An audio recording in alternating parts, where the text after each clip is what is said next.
we went to Sutter Santa Rosa for just a random ultrasound, and we were like very happy because that was the day we were supposed to see a baby, her face, First time we saw her face and little hands. tiny hands, and we were very happy to see her as a parent.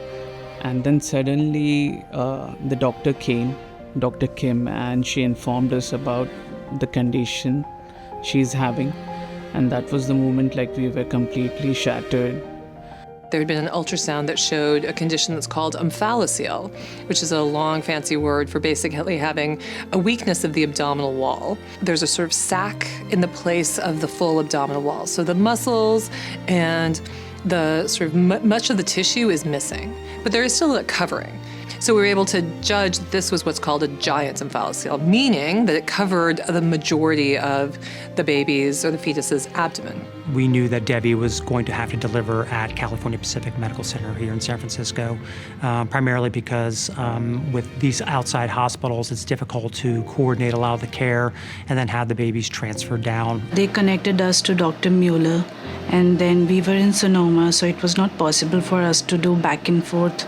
Then we had a video call with Dr. Mueller and Dr. Chris, and then they explained us everything, like what this condition is, what sort of test to be done, and what will be the plan. When a family comes from anywhere outside of the San Francisco area proper, we basically want to make sure that we can have the family very close. Many reasons for that. One, for just family bonding and with the baby. Two, also with being able to provide for things like breast milk and other kind of nutritions that moms would be expected to kind of provide for their babies. We want to have the parents here at the bedside so they can not only participate in the care, but also really understand what's going on with the multi-specialty approach.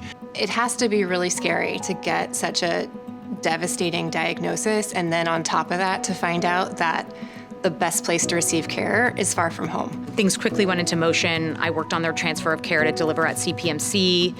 And so then that gave us about a month to figure out housing help for them. And so Michelle reached out and she asked if I could reach out and talk to Shweta as they really prepared for like a very lengthy stay.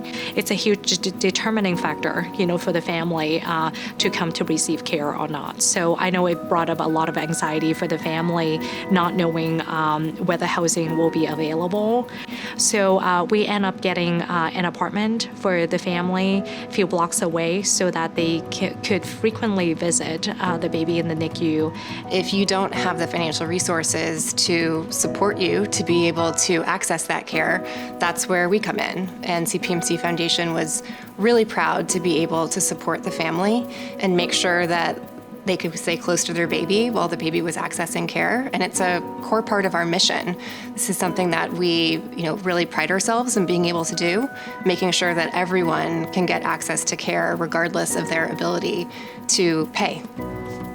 Yeah, we actually cannot thank enough to the whole Sutter team, Dr. Mueller, and all the doctors, nurses, and every staff member who was involved in her care. We call them nurse mama.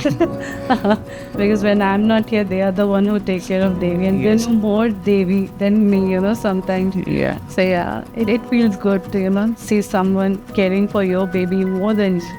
The medical care is only part of the whole process, right? We were fortunate that we were given a tricky medical situation, but that had really the best possible outcome for the hospitalization. There's still going to be lots of other steps down the road, but she's been able to go home, and we were able to support her family and therefore Devi throughout it in a really family-based way too.